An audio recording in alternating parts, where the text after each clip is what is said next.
You ask Tiger to solve. This deals with linear equations with one unknown.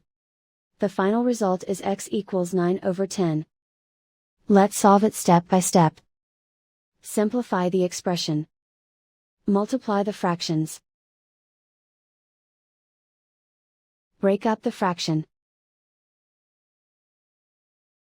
Simplify the fraction.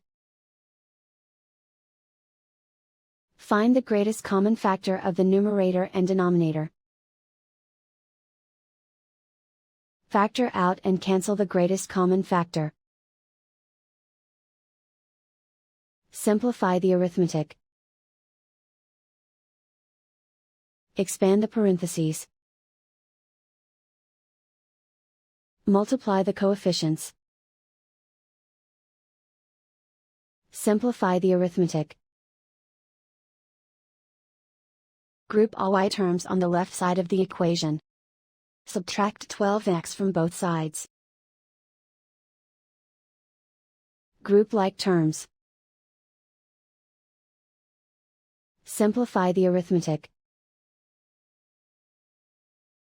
Group like terms. Simplify the arithmetic.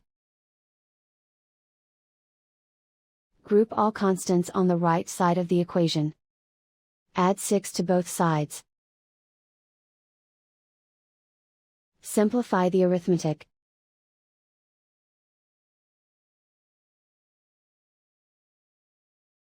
Isolate the y. Divide both sides by -10. Cancel out the negatives. Simplify the fraction. Cancel out the negatives. And so the final result is x equals 9/10.